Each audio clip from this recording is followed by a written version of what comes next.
reasons for Hitler's rise to power in Nazi Germany, and we're going to start off by just looking at the chronology, the main events that actually occurred in Germany that allowed Hitler and the Nazi Party to come to power in that period. And really, we need to start off all the way back in 1918, November 1918, when World War I ended. Shortly after World War I, Hitler, who was very disillusioned, was sent by the army to spy on the German Workers' Party that would later become the Nazi Party. He soon asserted himself by making speeches, getting involved, and very quickly he became the leader.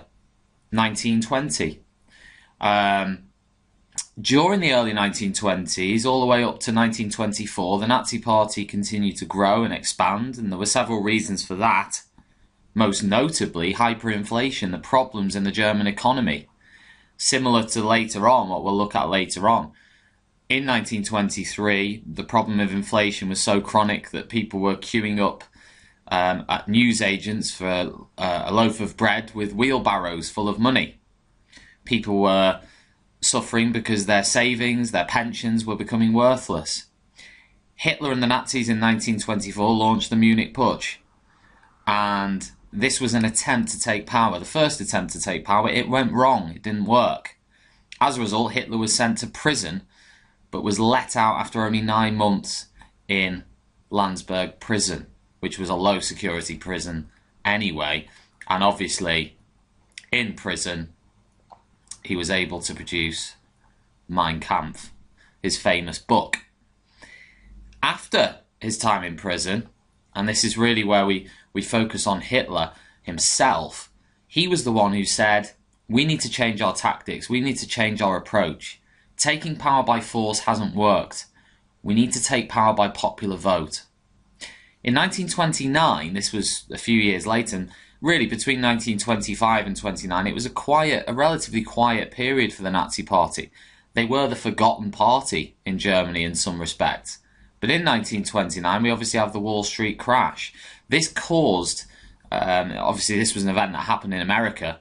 It was the stock market crash in the United States. The United States asked for their loans back from Germany, and this caused a massive depression. We actually moved down slightly.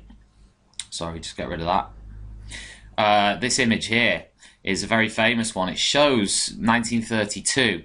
Some of the 6 million people that were unemployed queuing up for free bread and soup. And if you look very carefully at the image, you can't see it from there, but there is actually some graffiti saying "Vote Hitler" on the wall. Rather ominous. Moving on from there, let's get rid of that, sorry. Moving on from there, we have the elections that took place in March 1932 in the middle of this crisis. The Nazis actually managed to win 282 seats in those elections. They far outstripped the votes awarded to the Communists, the votes for the Social Democrats.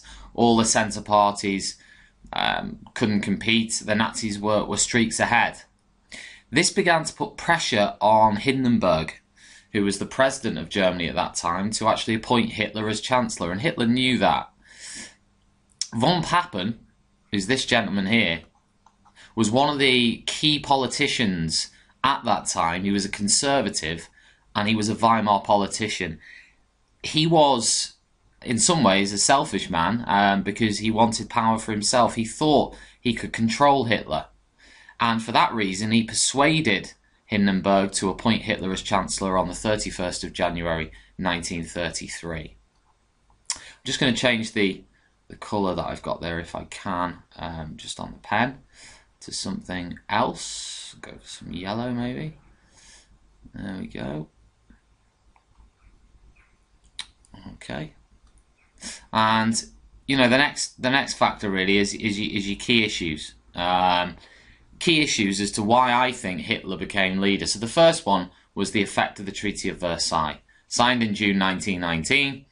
A lot of Germans thought it was unfair, and Hitler appealed to those people by saying he would destroy it if he ever became chancellor. People in Germany were scared of communists. Hitler received backing from key industrialists such as Bosch.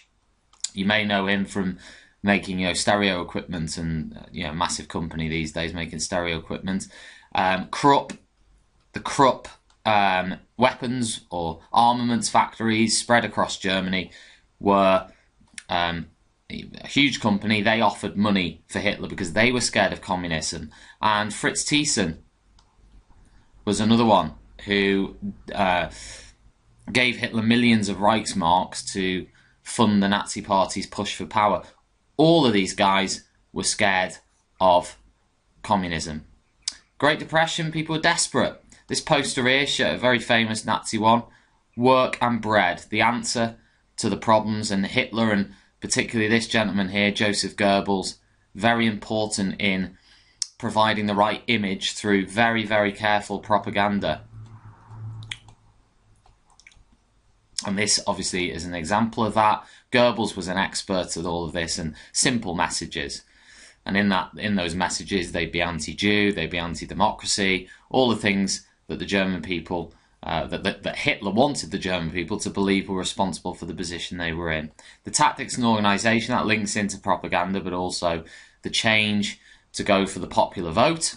The political infighting, again, that refers really to von Papen. Von Schleicher was another one who was given a shot at being chancellor but failed. And as I say, von Papen was actually appointed with Hitler in 1933 as vice-chancellor, but was quickly sidetracked by Hitler himself. And the final one is the charisma of Hitler. And to summarise that, you've got his speeches, you've got his speech delivery, which in some people's eyes was hypnotic, and and without the charisma of Hitler, he wouldn't have been able to get so many people to follow him. That is the end of the presentation for today. I hope it's been helpful. Thank you very much.